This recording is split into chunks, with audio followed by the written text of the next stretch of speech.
20 bob. Hazreti İsa sözünü davamlaştırıp mundaq dedi. Çünki erishning podshohligi bir yer egisiga o'xshaydi. Yer egisi uzumzorlig'da ishlashga odam yollash uchun qoq saharda sirtqa chiqibdi. U ishlamchilarning kunligiga bir kumush tangidan berishga kelishib, ularni uzumzorlig'iga avatibdi. Soat 9 atrofida u yana sirtqa chiqib, bozorda bekor yurgan boshqa kishilarni ko'ribdi. Ularga, "Sizlarni uzumzorlig'imga berib ishlanglar, haqqinglarni muvofiq beraman", debdi. Ular uzumzorlikqa beribdi. Tush vaqtida va tushdan keyin soat 3larda u qaytib chiqib, yana shundoq ishlamchilardan bir nechini yollabdi.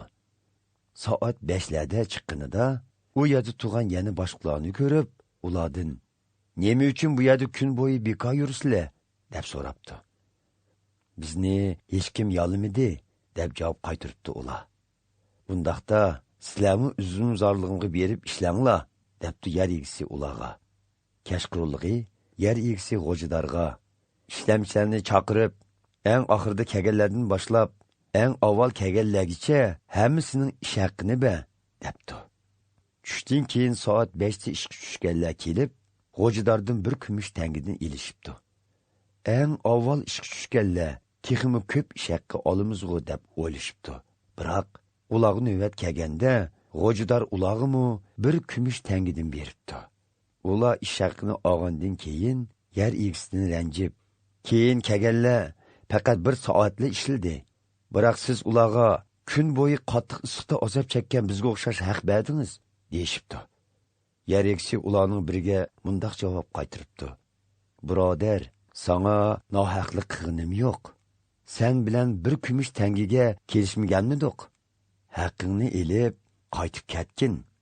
Keyin kelganlarga sana o'xshash bo'lsam, nima bo'pti?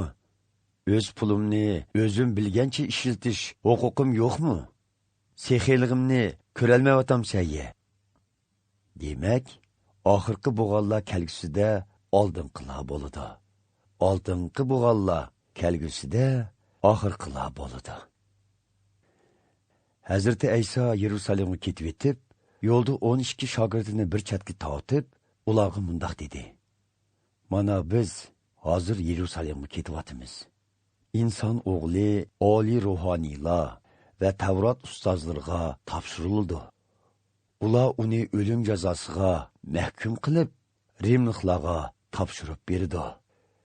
Rimliklar uni masxara qilib, qamchilab, kresga mixlaydi. Lekin u 3-kuni qayta tirildi." Shu chog'da Zabadiyning ayoli 12 shogird ichidagi 2 o'g'lini elib, Hazrati İsa'ning oldiga keldi va uningga ta'zim qilib turib, bir talpi borligini aytdi. "Nima talpingiz bor?" deb so'rdi Hazrati İsa. Ayol uningga, "Qabul qilgaysiz. Sizning podshohlingizda bu 2 o'g'limdan biri o'ng yoningizda, biri so'l yoningizda o'ltirsin", dedi. "Sizlar nima talab qilganliginglarni bilmayapsizlar", dedi Hazrati İsa. "Men ichidigan azob qadihini ichalamsizlar?" "Ichalaymiz", deyishdi ular. Hazrati İsa ularga, "Sizlar haqiqatanmi mening azob qadihimga o'rtoq bo'lasizlar? Biroq o'ng yoki so'l yonimda o'tirishinglarga ruxsat qilish mening ixtiyorimda emas. Otam u o'rinlarni kimlarga tayyorlagan bo'lsa, shular o'ltirdi." Buningdan xabar topgan boshqa 10 shogird bu 2 qirindishidan xafa bo'ldi. Lekin Hazrati İsa ularni yeniga chaqirib, mundaq dedi. "Sizlarga ma'lum, bu dunyodagi hukmronlar qo'l ostidagi xalq ustidan rahimsizlik bilan hokimiyat yurgizdi. Amirlari ularni qattiq qo'lliq bilan idora qiladi. Biroq sizlarning oranglarda bundaq ish bo'lmasin. Sizlardan kim martiblik bo'lishni xohlasa, u qog'onlarga xizmat qilsin. Kim oldinqisi bo'lishni xohlasa, u qog'onlarning quli bo'lsin. İnson o'g'limi boshqalarni o'ziga xizmat qildirg'ili emas, boshqalarga xizmat qilg'ili va jinini pido qilish badiliga nurg'un odamlarni gunohdan ozod qilg'ili keldi. Ular Erixa shahrdan ayrilganda top kishilar Hazreti Aysoga agishib mangdi. Yo'l bo'yida o'ltirgan ikki qarig'u Hazreti Aysoning u yerdan o'tib ketayotganini anglab, "Ey taqsir, podsho Davudning avlodi, rahim qilg'aysiz", deb tovladi. Ko'pchilik ularni ayblab, unini chiqarmasligini aytdi. Lekin ular, "Ya Rabbim, ey podsho Davudning avlodi, bizga rahim qilg'aysiz", deb texmi unlik tovladi.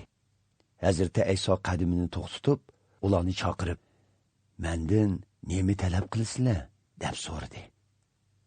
"Ya Rabbim, ko'zlarimizni ochqaysiz", deyishdi ular.